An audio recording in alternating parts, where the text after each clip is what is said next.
Okay. So again, thank you so much for your generous introduction, Dr. Rask. The Global Health Conference is a given opportunity, a platform where we can talk about the pandemic, how is impacting us globally. If you recall, the initial epidemiologic models painted a terrifying picture, reflecting danger ahead of us. And if it is not contained, this coronavirus too could kill 50 million people worldwide. And the making it is really deadliest virus in this century. And we all know about things like there is no proven pharmaceutical measures against this virus. So scientists, public health experts, and they're strongly advocating the government to implement public health interventions. Public health intervention to reduce human to human transmission of the virus by creating active social distancing, by closing schools, by banning public gathering, shutting down non-essential businesses, restricting travels, implementing lockdown measures such as shelter in place order. Shelter in place order. We have so many new terminology this pandemic brought to us. However, this intervention found to be very effective in reducing the spread of this coronavirus. And you heard this word many times, flattening the curve, flattening the curve. And you'll see in our results section how we are looking at the flattening the curve and making decisions. And despite of all, the coronavirus has created unparalleled catastrophes, causing almost 37 million cases and 1.1 million deaths globally. And it's counting every day going up. This public health measure has also resulted in a sizable disruption for the economy, triggering full food insecurity for the vulnerable population. And you have seen it, the long line of food pantry collecting the foods and unemployment benefit. And this situation is more alarming. It is more alarming for the resource limited economy, where effective social security measures are not enough. And poverty is widespread. The large share of the population is living hand to mouth. So, recently, the World Bank estimated that the coronavirus impact on the global economy, the growth will be contracted, reduced by 5%, and forcing an additional up to 100 million people into an extreme poverty. So given the consideration in the variation of the economy in health capacity across the country, especially low and middle income countries, now the only choice the government is doing, not really knowing what to do, when to stop, when to open it. So low and middle income governments are now balancing between the choice of saving lives or maintaining livelihoods. So these are the things going on, and countries are facing really mounting political and social pressure to fully reopen the economy or subsectors like school, tourism, sports, entertainment, and relaxing the adopting is called new normal. However, mature large scale opening too early could be do more harm than the good. And the probability of an immediate second, probably higher peak of disease resurgence. Now, question is, when to reopen? There is no guidance from WHO.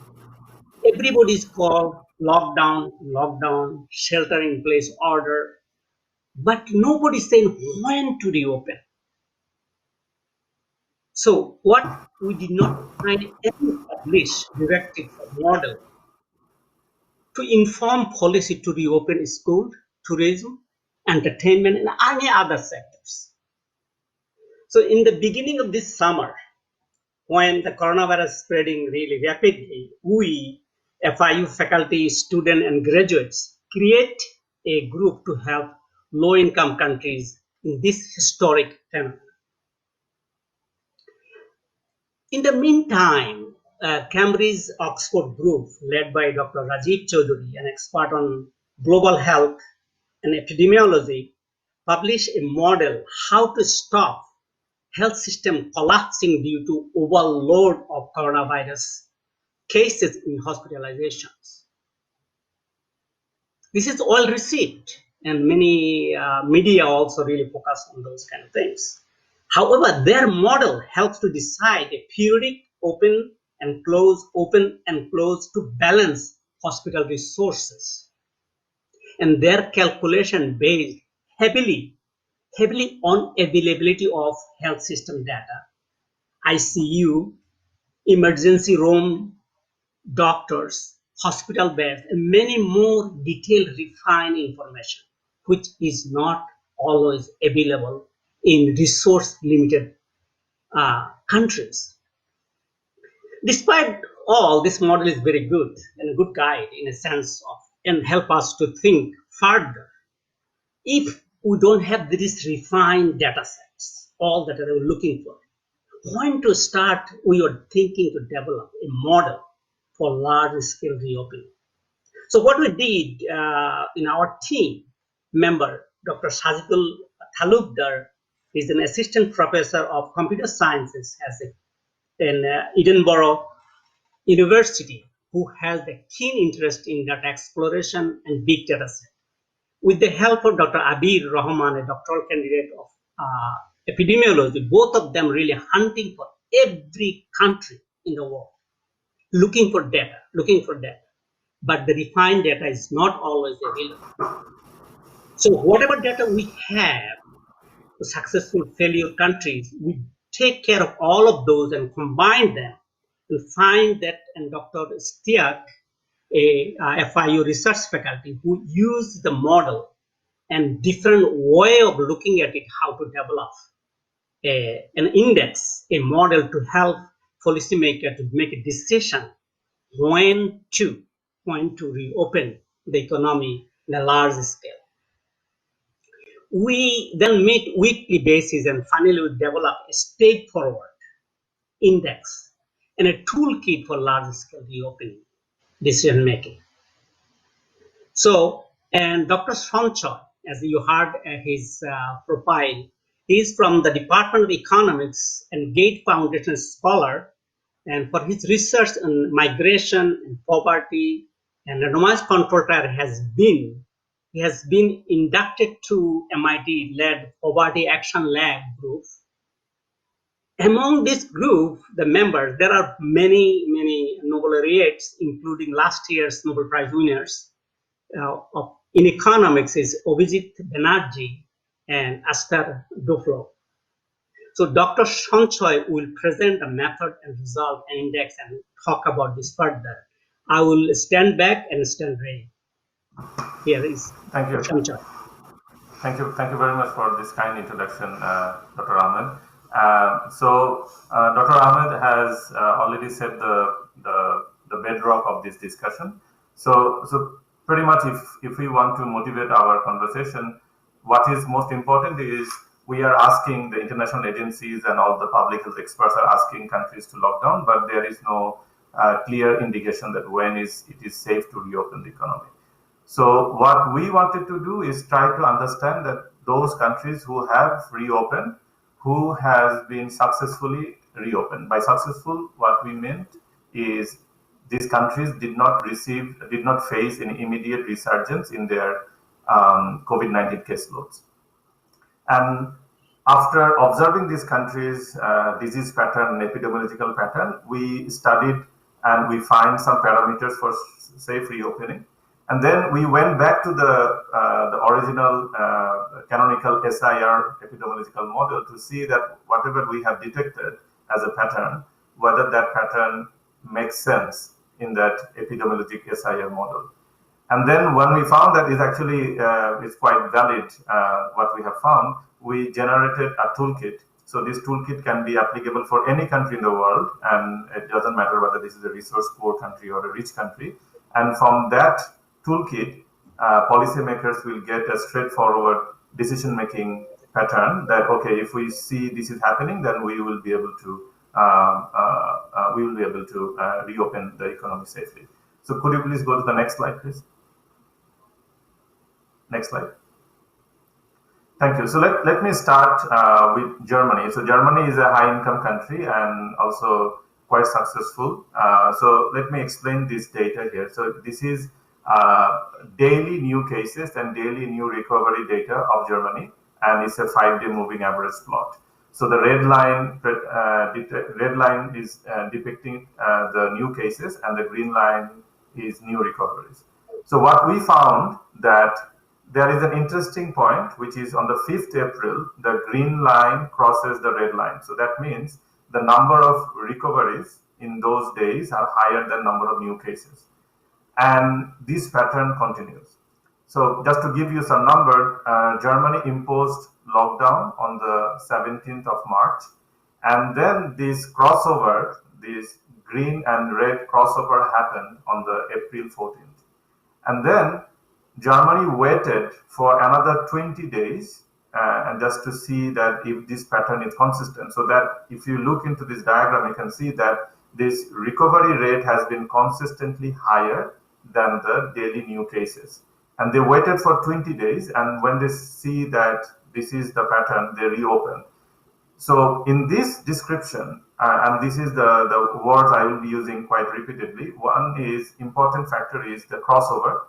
The crossover is when your new recovery rate is higher than your daily new cases, and how many days a country is waiting after the crossover point. So in case of Germany, they waited 20 days and then they reopened. Next slide, please. With the same coin, we studied, say for example, Australia. Australia, you will see a similar pattern. The crossover happened on the 5th April, and they waited for 40 days.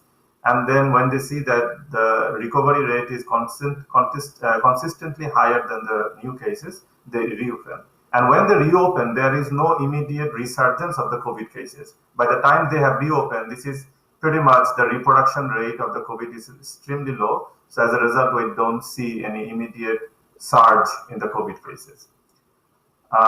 Now, one question could be asked that, okay, so this is a rich country data, so they have the means to lock down the country for a long time. What about poor countries or low-income countries? Because it could be devastating for their economy if they lock down for such a long time, because many people are working in the informal sector and they live hand to mouth, and it will be dangerous for them. And if they don't die with COVID, they might die with hunger.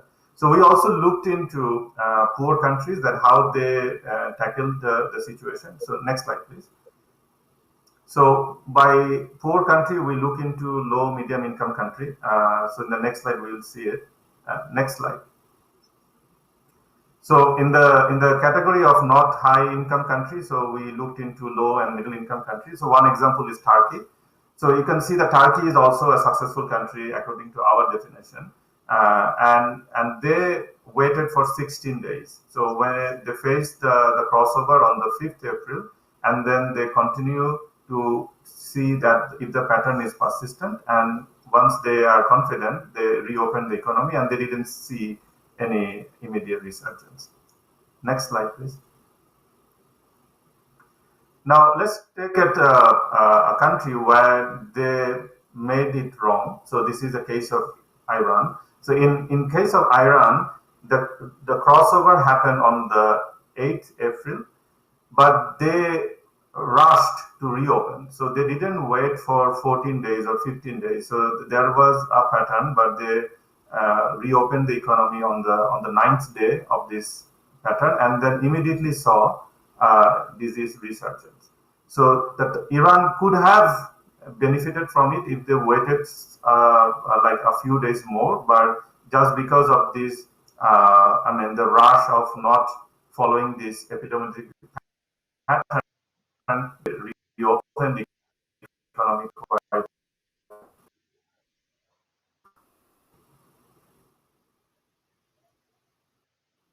Next.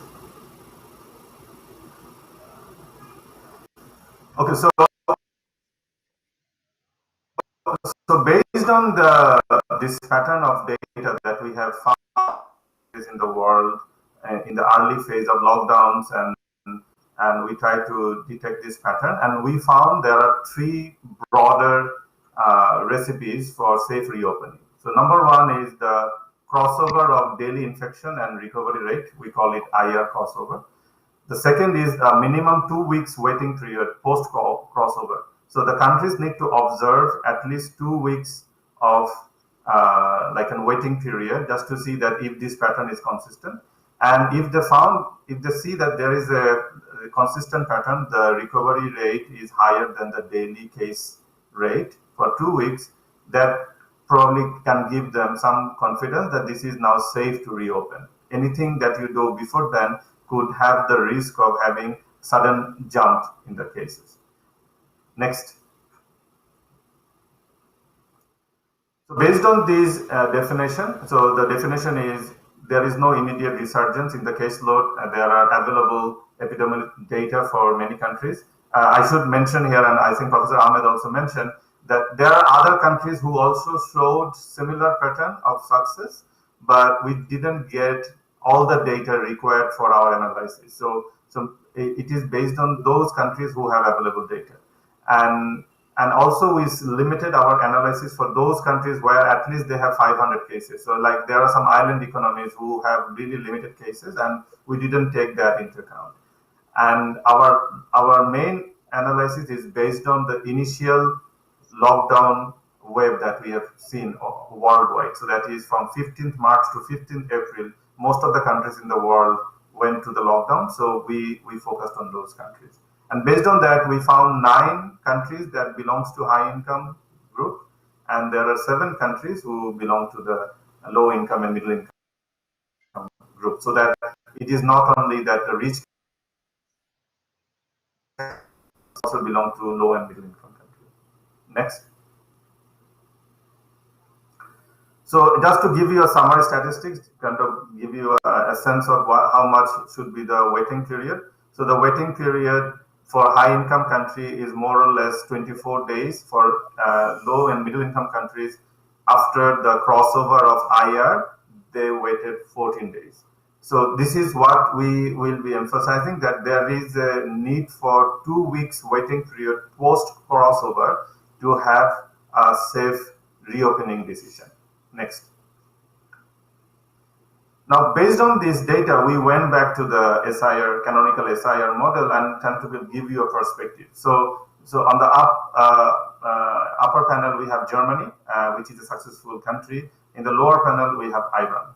So in the Germany, and in the back of the data, so the purple line is the SIR plot, and the back of the line, there are bar diagrams. That is the actual cases in both countries. And what you can see that the SIR model clearly shows that what will happen if you reopen early. So the Germany's case, the green line, the green curve is actual reopening. But had Germany reopened earlier, say a hypothetical point before the green line, they would have faced much more COVID cases and eventual deaths. But they waited for a considerable amount of time, and when they reopened, they didn't see much of the COVID cases. Whereas in the case of Iran, the actual date of reopening is the green line, and you can see that they face an immediate resurgence of the COVID cases. But had they waited for additional week, their COVID cases could have been much less. Next slide, please.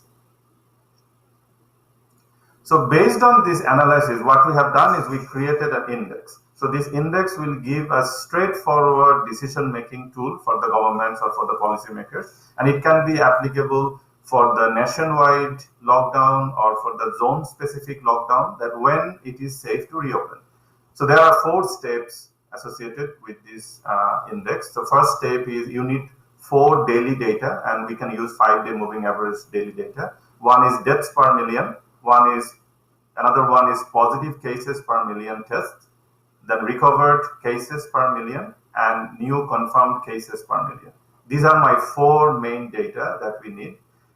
Then once we have the data, the second step is creating a sub-index. So for each of these D, P, R, and C, we create a sub-index. So sub-index is kind of normalizing the maximum value and created an index that will give you a parameter.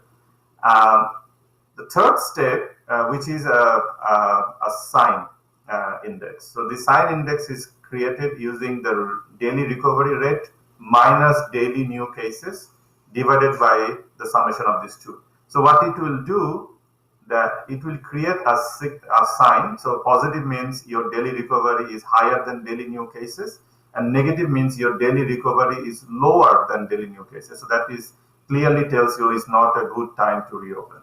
And in the fourth step, we have the arithmetic average of the sub-indexes multiplied by the multiplier.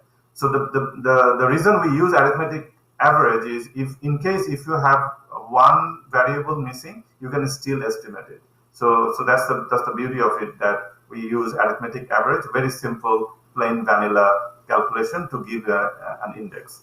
So now I will use this index and show the data with the index and how the index will look like.